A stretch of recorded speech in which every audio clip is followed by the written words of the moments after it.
So the story is really about PerBlue. And PerBlue is a mobile and social gaming company in Madison, Wisconsin. And we built this company off of the idea of making parallel kingdoms. So we were in college, we were having a good time, like doing our college thing, doing our coursework. And at 2 o'clock in the morning, we were like, hey, we're really sick of doing math homework.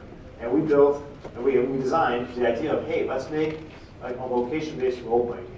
So what is that? So location-based role-playing game is basically all based on Google Maps.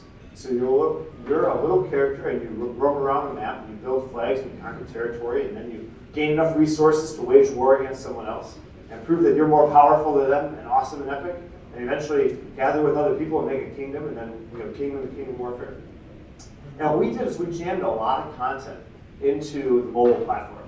So it's a pretty in-depth game that's available in your phone. And how do we make money? So we make money by selling virtual goods. Everyone's probably thinking, well, duh, that's everyone makes money by selling virtual goods. But that wasn't so obvious 3 years ago when we were doing this. So basically what virtual goods is, in a nutshell, is you buy 300 food, which are like poker chips, for $3, right? So just like you buy poker chips in a casino, you spend $3, you get 300 food. So, and then you take that food and you buy all sorts of different things in the game. So there's featured items, you can have cool weapons, dragon shields, and hurting spears, and then also all sorts of resources. We have a whole trade post in which there's things going on. So this is the product, this is how we make money. But how did this start? And I would like to rewind the clock back to 2008. And again, we were in college, right? And college is awesome, and some people think college is like this, like it's a crazy, Animal House of wonder, right? Well, my college was a little different. I was a super nerd. And, it wasn't Animal House. It was more like, let's wire things up and let's be coding, in the evening, and we're making robots. And actually, we made this one project called Little Dudes. This was my first game, like first real game. Like I had made little games before, but so me, whoops, hey, can you hear me now? How about now? Can you hear me now? Sorry, Verizon, good brand. So we made this game called Little Dudes, and Little Dudes basically suck. Right? You can kind of see that from the screenshot. Like it doesn't. Like you don't even need to play this game to know it sucks, right? So you had these little penguin-like things, and then they would reproduce. The pink ones were female, the male one. Anyways, I'm not going to go into it. So Little Dudes was a failure, hugely. And we were like, hey, we had an idea though. What if we made another game? And what if we made this game, well, A, not suck, and B, what if we put it on the smartphone? We were like, wow, they have these, like the iPhones kind of coming out, and this app store just kind of came out, and we hear this thing that might be called Android, but we really don't know what that is. And so what if we make a game for the smartphone? What if we make it actually fun? Because the last one obviously wasn't fun. So anyway, and what if we, if we made money, we may be able to keep doing this for a while. Like, we don't have to just be like working at other jobs. And just for shits and giggles, let's throw in maps and see what happens, right? Like, this is just like, hey, this was like an afterthought. And boom, out came Feral Kingdom. Yeah, it didn't happen like that. But, and there came the idea that those are the constructs and constraints that created Feral Kingdom. So we went to work at Microsoft, and we were working feverishly at Microsoft as interns, which, by the way, Microsoft interns in general don't work feverishly. We in general have a pretty luxurious lifestyle. But anyway, so we were at Microsoft, and we decided to moonlight Feral Kingdom on the side. And what that did is it made my life look something like this. And for many of you, you can recognize this pie chart. This is your life. Like, this is exactly the pie chart, right? You're like, okay, my day job's over here. I'm trying to do as much as I possibly can on this project or this passion I have over here. And then, oh my goodness, I can sleep. And luckily, God made the world and the day divided into 24, which is easily divisible by 3. So it's 8, 8, and 8. And life is peaceful and happy. Not quite. So the real cost isn't just the time, right? This isn't an arithmetic challenge of let's divide 24 by 3. It's about figuring out your energy, right? And I realized 2 important things. The real cost when doing this pie chart is not time. It is the stress. It is stress related, right? When you go to work and you deal with all the work problems, your brain gets taxed and your energy level goes down. And the second thing is you actually only have a certain amount of focus.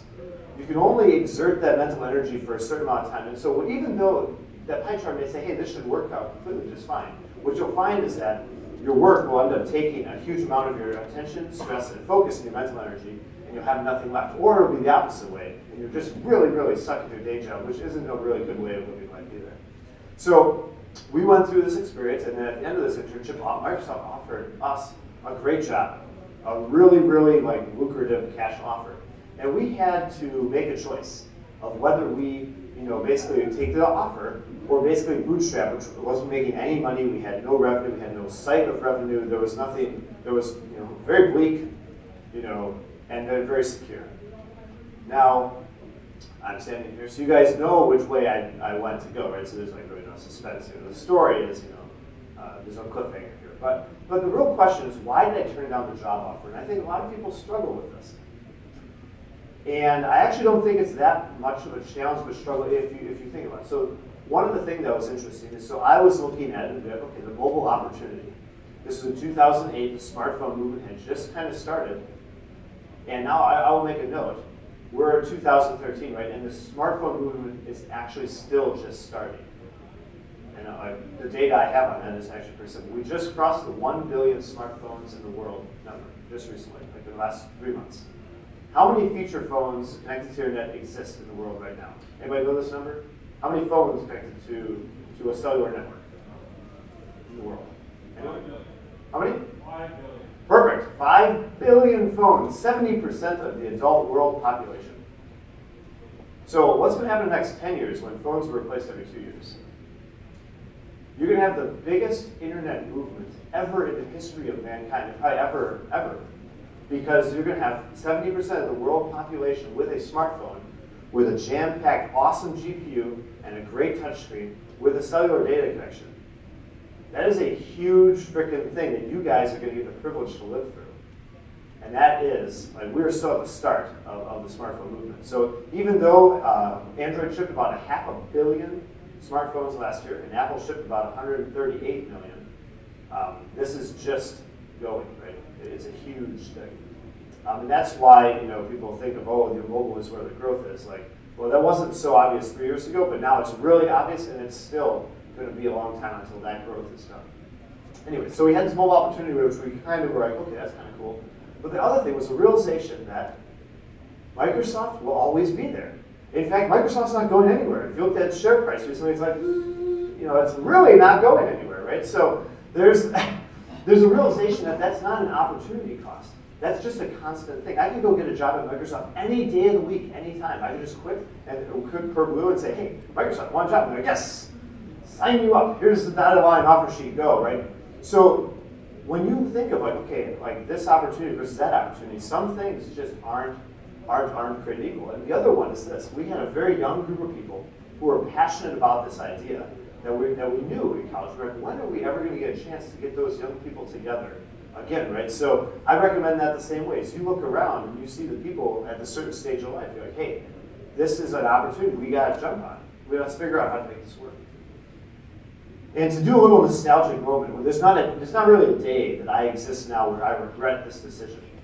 Yeah, this is a pretty sweet job. So I think I have like my revenue chart here somewhere on one of these monitors. But this was like my birthday. I had a little cupcake in the morning or something.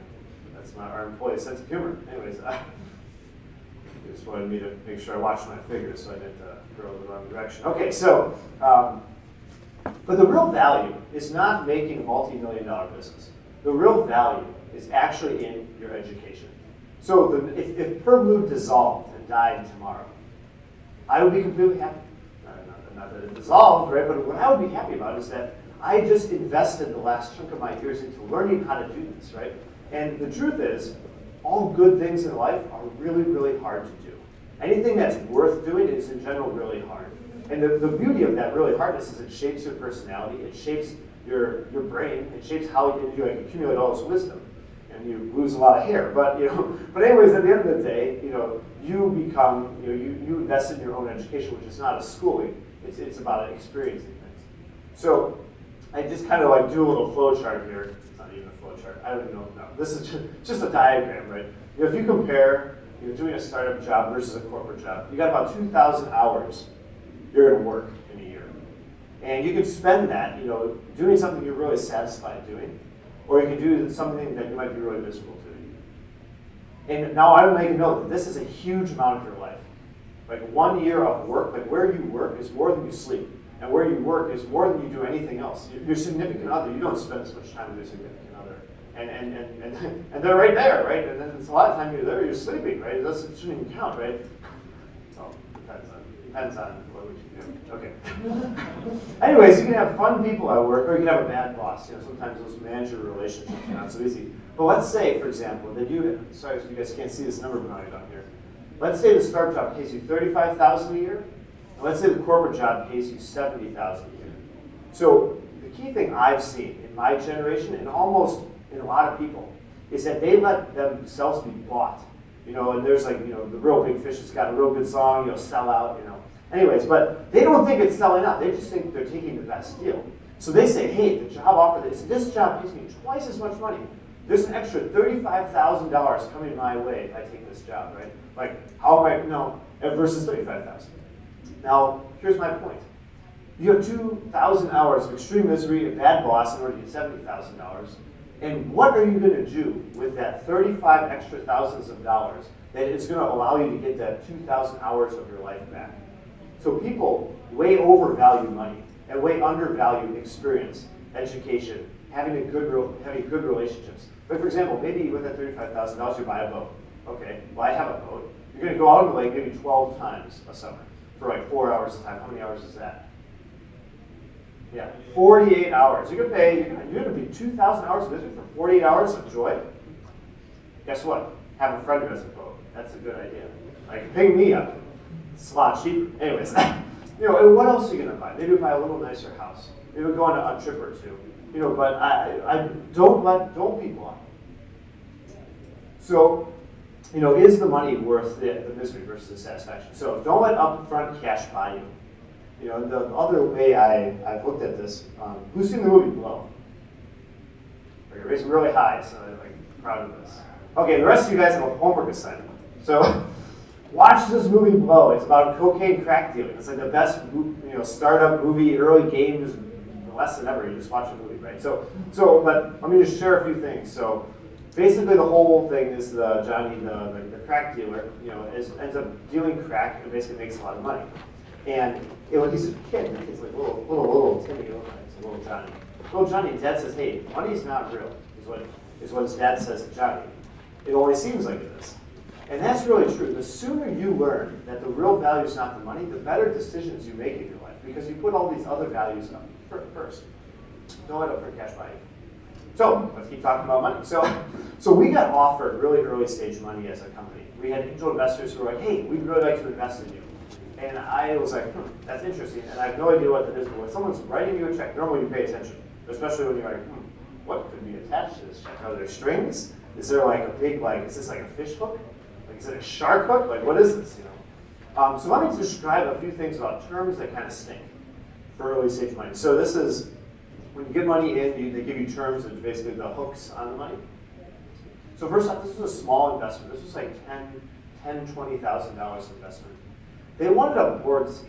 Now at this time, I didn't even know what a board was, right? And the board is a group of people who govern the company, right? And so 1 out of 3 board seats is like them really wanting to be involved in the governance of a business. They also wanted approximately 10% of the company for this very small investment. And I didn't know really much about this, but that seemed like a large amount to me at the time. And that intuition was correct. 10% is a lot to gain for a very small investment. And they also wanted this thing. This is actually the most important. They wanted a thing called preferred shares. And I'm not going to get all corporate attorney, you know, stock, you know, lawyery on you, but anyways, preferred shares block you as the other owners of the business from doing things that you want to do without their permission. So basically, even though they have a minority board position, those protective provisions of preferred shares can actually make it so that they can completely control your company's destiny. And for $20,000, that was definitely not worth it. But and the last one, which is most important, is we didn't trust them. I didn't get this like warm, sensible feeling of like, oh, like a really, really trust. So we decided to turn down this money. And this would basically put us on the officially bootstrapping path, where we basically had zero money, had zero revenue, and going along. So many of you are like, yes, I want to do this. Like, this sounds like a good idea. This sounds like a lot of fun. But where do I get team members? Like, how do we do this? Like, where do these people come from? And the thing I wanted to talk about is that, first off, you need a compelling vision. I might be talking about that in the next slide. But if you're not, like, create a compelling vision and you're not, like, selling that vision over and over again, yeah, you're never going to get anyone to join you. So if you're just like sitting there, oh, they'll come, they'll follow me, right? Like, I'll just stand here. Like, that's not going to do anything, right? So you might as well just go back to work at a regular job. Like, you got to sell what you're doing. You got to communicate it clearly so they understand it. You got to communicate that over and over and over again. You cannot over-communicate your vision. But there's another thing that helps with this, and it's called sharing the equity of your business. And the format to do this, which I find is the right way of doing this with early stage employees, is stock options. So what some companies do is they're like, oh, we have a team of 10 people, and they take the equity structure and divide it by 10. And you may hear these horror stories. They never work. This is a horrible structure. Because what happens is motivating and keeping a group of 10 people together as partners is almost impossible, right? So what stock options allow you to do is allow it to be much more flexible and be more like cash compensation. So how do stock options work? So there's going to be a really short version of how this works, right? So what it is an option is a contract to buy shares in a company at a fixed price. And it's a really low price. So what you do is you offer your employees a contract to buy shares at a low price, and you do this as like it was compensation. So they're literally earning ownership in the business as if they were to earn a monthly paycheck. Kind of make sense? So basically what you want to do is you want to basically say, okay, set a really low price per share so that they can ride the upside of the growth of those shares. And then you also, what we ended up doing is we took about 0.1% or 0.4 to 0.8% of the ownership of the company per year of work.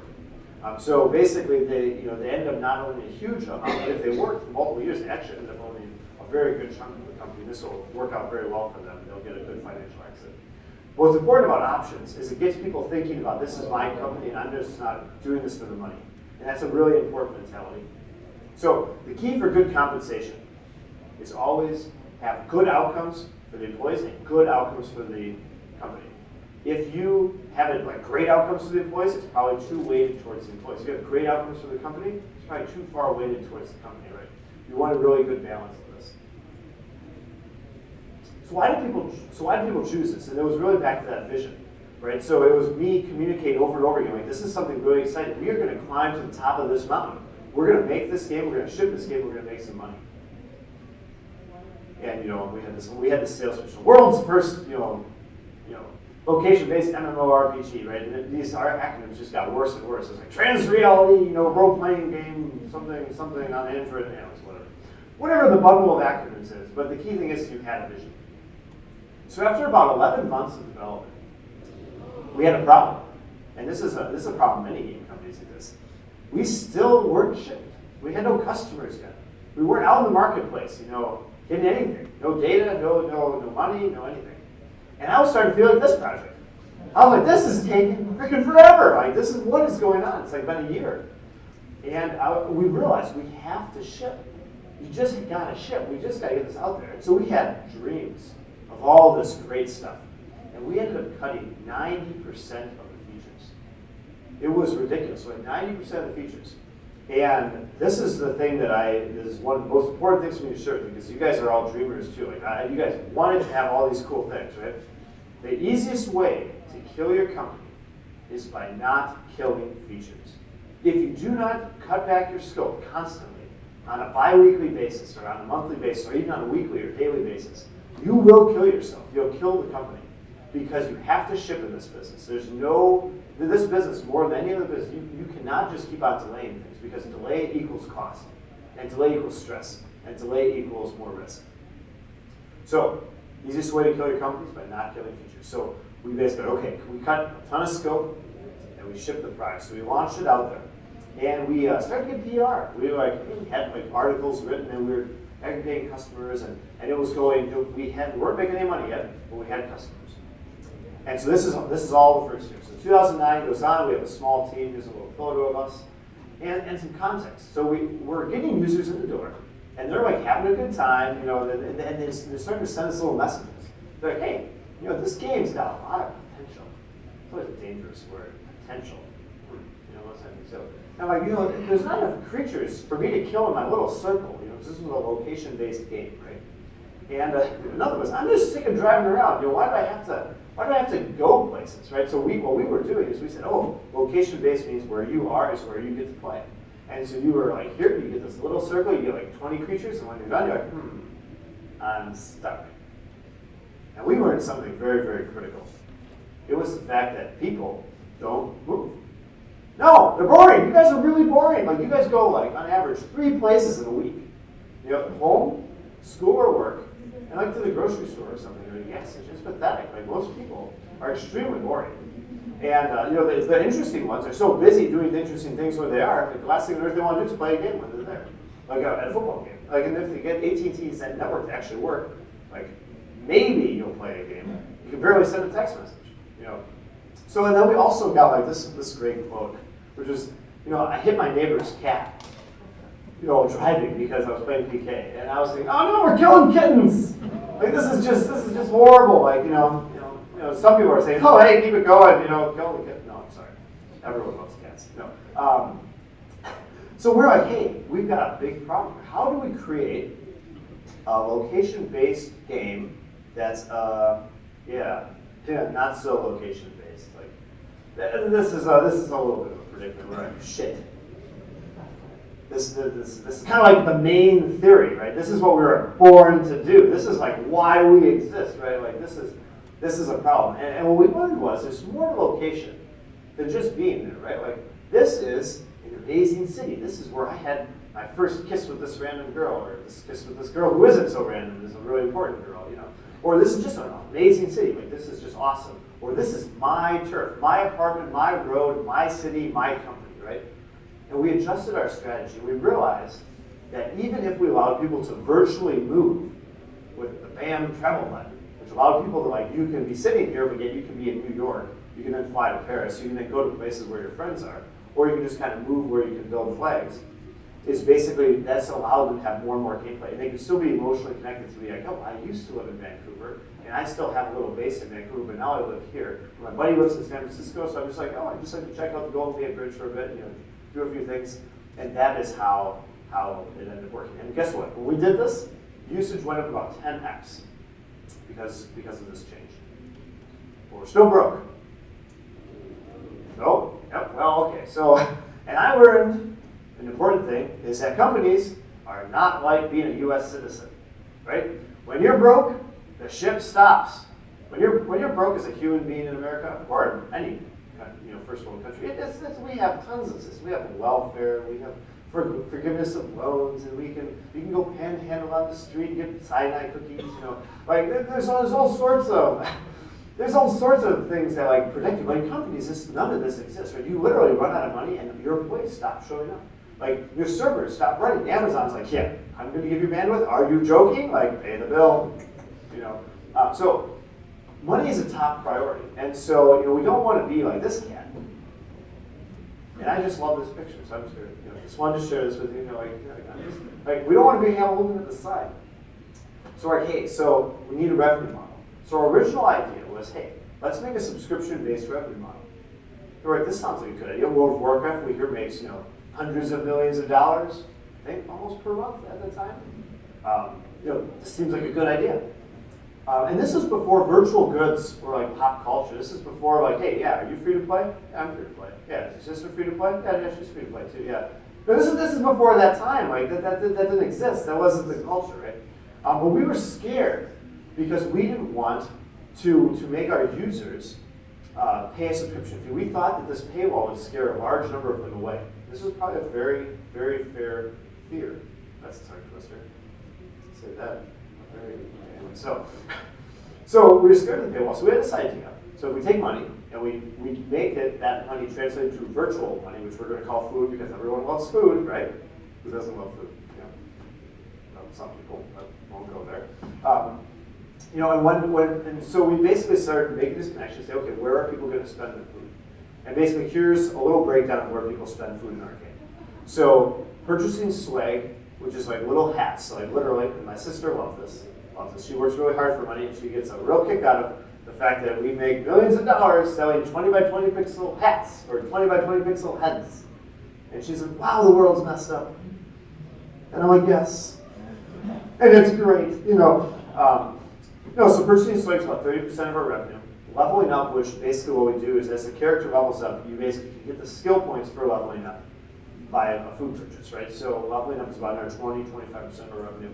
And then refining oil and the customizations are like premium features which allow you to get access to lots of other things in the game. And the killer thing here that was really smart that we did is we made this thing called the trade post. What we did is we enabled it so that you as a character, if you were like rich, you could be like, basically buy all this food and be like, okay, cool, I got all this food. But let's say you were like me and you didn't want to buy anything, right? What you can do is you can go in the world, you can chop down all these trees and collect all these stones, and you can sell those commodities in the trade post. And then Mr. Richie Rich goes to the trade post and buys your wood, the food goes to you, PerBlue takes a 10% cut, and your wood or stones go to Richie Rich. So you get food that you can spend all sorts of different cool things in the game, and they get their wood, right? So we create what's called the PK economy. And the PK economy is actually really awesome. And I learned a ton about economics and about stability and a whole bunch of other little really cool economic principles. But at the end of the day, people can buy all sorts of cool things. They can trade, and this enabled our users to not have to spend any money and be able to play every feature in our game. So 70% of the users still don't pay us a penny, and we love them to death, right? You don't have to pay us for us to love you. And this is, by the way, so some of you guys are like anti-free to play. Now, let me just give you a little context. Free to play is great for gamers. And you know why it's great for gamers? It's because you don't have to pay $60 in order to try something out. And once you love it, like let's say you love it, you may still not have to pay money. Like 70% of us, our users, love our game, but still don't have to pay us a penny. But the few people who do want to pay, can pay, and they can pay whatever amount they want, right? So free to play, actually, when I look at the whole thing, it's actually going to make the games industry get less money. That's from a growth side curve. And so make the games industry work harder on getting the money. Like we have to support our games over and over again. What is League of Legends doing all the time? Updating, right? What do we love as gamers? Updates, right? So like free to play, I think is actually right now somewhat of a negative thing for the game companies, but for the most part for gamers and the long-term interest, I think it's an extremely net positive. But again, you guys can like throw fruit at me later, or you can throw it now if you haven't. But that's just some context. So we had a revenue model. We needed a little bit of money to launch, and so we ended up basically raising a small chunk of money. We had this choice: do we get angel money, friends or family, to start doing our contracting work? Now we ended up choosing friends and family, and I think the really important thing is that when you get money from your friends and family, you want to make sure that you feel comfortable spending your grandma's casket money. You want to make sure that's okay. Like you're making virtual things. And you also want to make sure your uncle doesn't show up with a shotgun at your family reunion, right? If you burn the money and the company's gone, like you don't want to end up with missing toes, right? So if those two constraints are satisfied, go ahead, take the money, spend the money, you'll be good. So no shotguns. No, we don't want that. So we ended up raising about $72,000 on common stock. We sold about 3.5% of the company, and we found people who were very trusting and were very trustworthy. And these are good investors. You want investors who are like this. Good deals, good terms. It's another example of that. So it's the night before launch. We are really nervous. This is the revenue model, and we launched it, and it actually works. We ended up making some money. We showed up, and in the morning, it was like $6,000 in our bank account, so we were pretty happy. So 2010, we're moving again, their little company photo of us, and we say, hey, we got about $20,000 a month in revenue. So it's reasonable. We started paying everyone some money. And we're like, hey, if we put a little bit more money in this thing, we could probably grow this business. So we end up raising growth capital. So basically, a lot of people are like, hey, how do I just raise bigger amounts of money to fund our project? Now this is not necessarily the easiest thing when you're raising growth capital. So I will explain our story, and it'll make more sense of how we raised about $800,000 of growth capital. First off, we were profitable. Our expenses were less than our revenue each month. Second, we had 7 full-time employees who were constantly 100% focused on the business. And we had increasing cash flow. Each month, our revenue rate was going up. And we had a really solid team with now traction in the marketplace. So this is a whole different situation than you like showing up with one person saying, my team is not really working on this yet, and I've got this crazy idea and it's not validated, I have no customers, I have no marketing plan, and all that. And you expect them to give you hundreds of thousands of dollars? Like, you should flip it around. Like, let's say, like, someone else showed up to you, do you give them your house? And like hundreds, so you have to be really realistic with funding plans to make sure that like it actually makes sense. So this is why bootstrapping, the whole name of the talk, is such an important idea. Is that most companies you can't just angel fund. It doesn't work. No one's going to give you the money at that early of a stage, especially when you're young and you don't have a track record underneath you. So many investors asked us to move to California. And so I worked at Google beforehand, and I also worked at Microsoft. And so I lived in San Francisco, and I loved the area. But I wanted to just talk a little bit about perks of different locations. And so some of the perks of being in the Bay is access to funding, is also basically the merger, I don't even know what that word is, I don't even know what I was trying to say, so I apologize. So anyway, so the density of people. One of the most interesting things about the Bay is that it guides you with the congestion, right? You know, here and other places, you're like, oh, the world seems like this free place, where in San Francisco, everyone is doing so many things similar. You feel a constant constraint to focus and basically be really narrow with what you're trying to achieve rather than very broad. And that's a very important thing. So the key thing is just to be narrow and to pick a very specific thing that you're going to do. But actually staying focused is not very easy to do today because everyone's got tons of ideas and all of your employees are always getting Facebook and Google and Microsoft offers all the time, right? So those are, the wine is also good out there. The wine's good here too, but the perks of being in the Bay. Perks of not being in the Bay is it enables you to do the bootstrapping. The cost of living is so expensive in these other places that you'll never be able to afford to pay your employees the equity grants they need and the cash compensation and be able to bootstrap. So to be honest, not being in the Bay and bootstrapping are completely connected, and basically not being in the Bay enables you to do the bootstrapping, i.e. enables you to create the company in the first place. Employee retention is actually a lot easier when you're not in the Bay because you don't have all this competition of stealing your employees.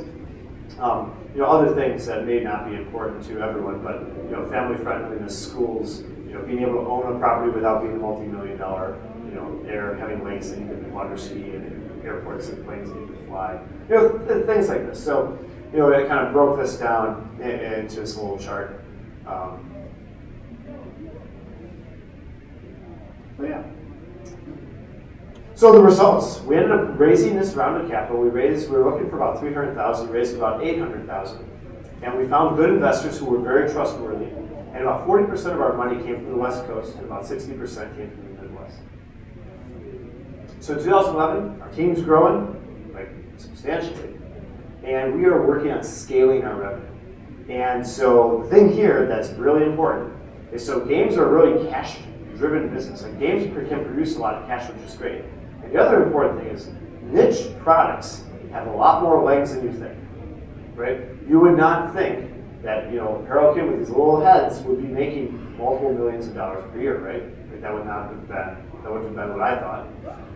And the key thing here, which is my biggest weakness, and maybe some of your guys' biggest weakness, is this: stay laser focused. Many of us like ideas. Many of us like to do different things, and we are distracted by all the cool things in life. And the truth is that even though our education system seems to populate this in our heads that we need to have soccer and baseball and all these other sports, you got to play piano and you got to sing in choir, and like we always like, oh, the more things you do, the more successful you are. That's complete bullshit. It's about the fewer things you do really, really, really well equals success. If you do not focus, I guarantee you will fail.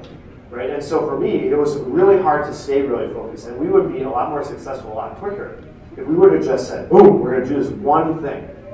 You know, when we started this, we were like, oh, we're going to make mobile games for iPhone and Android. Now, and this is like multiple iterations here, we're going to make, you know, in-depth games towards mid-core male audiences ages 13 to 30 on Android particularly, right? Like that is, like, we're much more narrowly focused than we were when we started.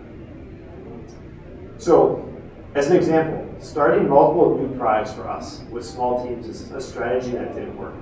You know, we tried to do this multiple times, and it just never took off, right? So we end up saying, okay, by channeling a huge amount of effort into making a new product is what has made our new products really succeed. Things that did work for us is really improving the new player's experience, right? You know, like, okay, so I'll just use an example here, and I think this is kind of interesting. So we kind of hear about PC gaming dying, right? And so if you cut out the top 10 games, right? So I'm not talking about World of Warcraft, I'm not talking about League of Legends. Those companies got it really made. But the rest of the games, I mean, you guys tried installing some of these recently? It's ridiculous. Like you install the game through Steam, and it's like, okay, I downloaded it. And you're like, you got a product key, and now you got a Microsoft Live authenticating that doesn't remember your password. You got to forget 3 passwords, and then it crashes. The display, like everything's busted, right? Like it takes 5 hours to get the game damn playing, right? Like I'm like, I wasn't paid to do this. Like there's no way this game would be running, right? my little theory here is that the middle of the games business has actually killed itself. And they killed itself by not caring about how new players get into the products. Right? Like in the top 10, just waiting for the noise. The top 10 are fine because they care about this and they invest lots of money, but the middle games suck. They're absolutely horrible, and they're probably good games once you get into them, but no one ever gets into them. So by improving the new player experience, we enable the conversion rate of a new download to be a new player who loves our product to be a lot higher. The other one is, once you're making money from a particular feature, the probability of making a lot more money from that feature is really, really high. Like, so we sold like 2 hats, the little swag, like once, and they've sold off the shelf. Like, that's interesting. So we started selling hats every 2 weeks, and it ended up turning out to be 30% of our revenue.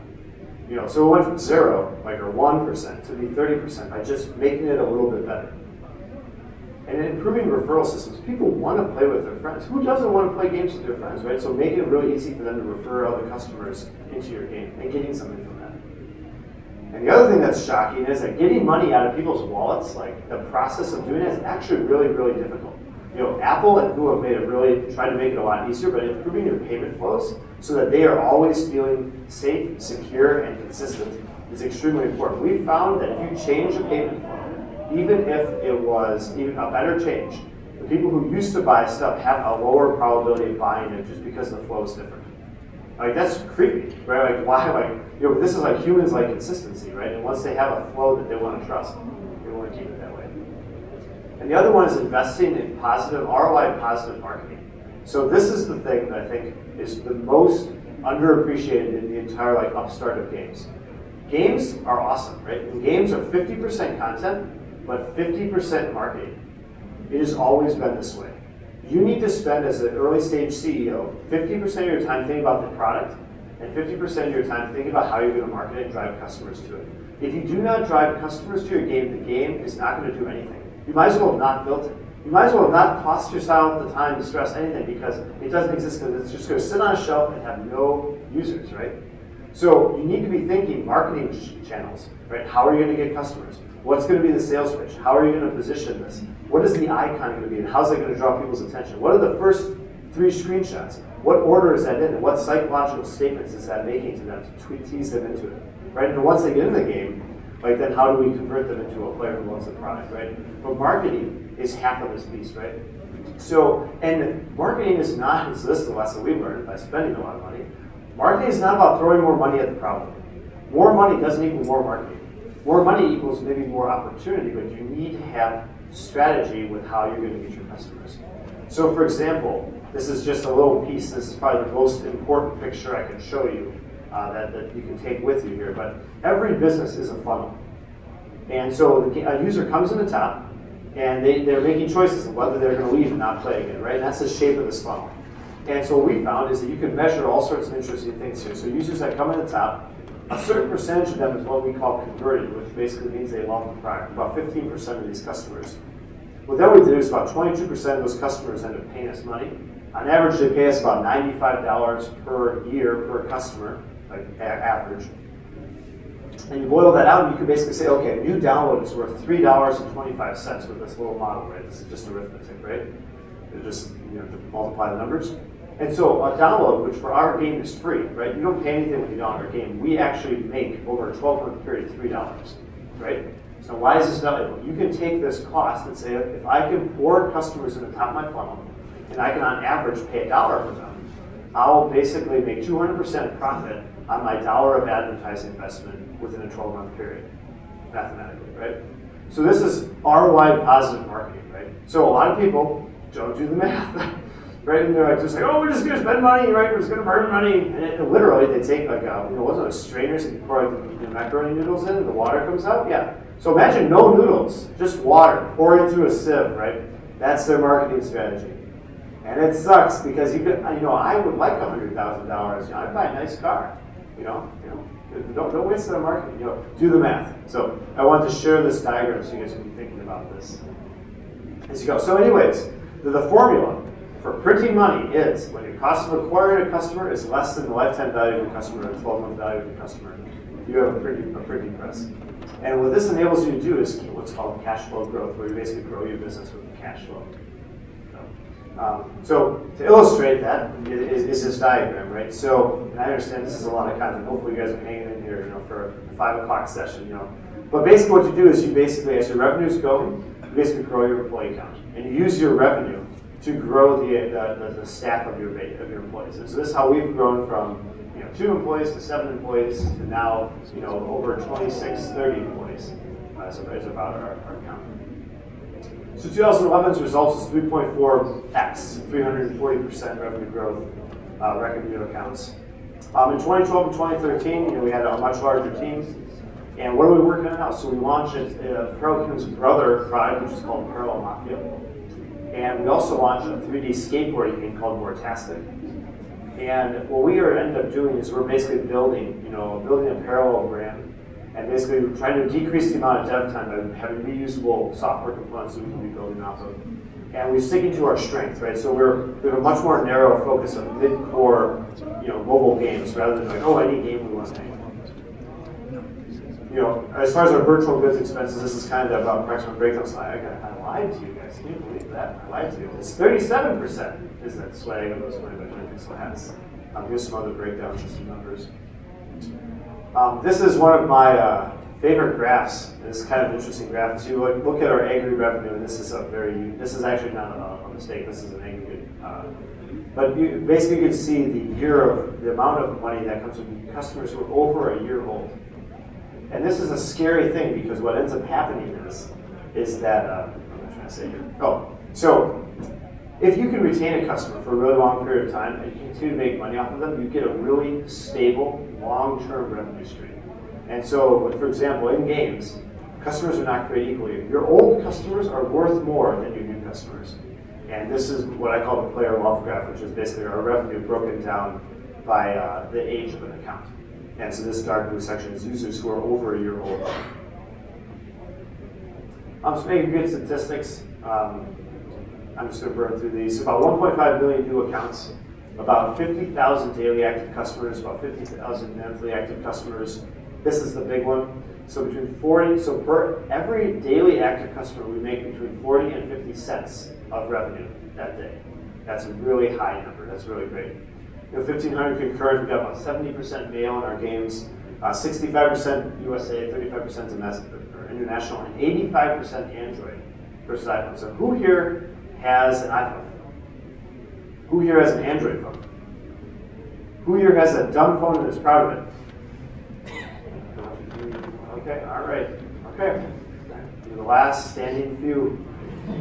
Hang on to those things. That has real keys.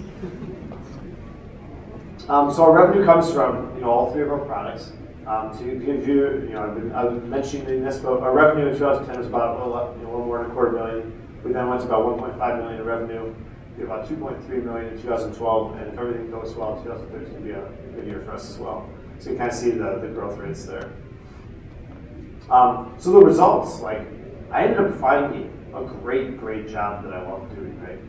And we ended up creating 30 jobs for other people in this industry, like artists who love to draw, engineers who love to code games, like designers and statisticians who love to dig into role playing and economies, right? Like this is a great thing. Creating a game company is one of the coolest things you can do with your life because you create jobs that draw all of you and be creatively passionate, and you get to entertain millions and millions of people, and you learn a ton while doing it. So hopefully, been able to spread a virus and got you guys motivated about this. And so we have about 15 minutes of questions, and so we'll just hammer it. So please go forth and bootstrap. And here's my email address and contact information.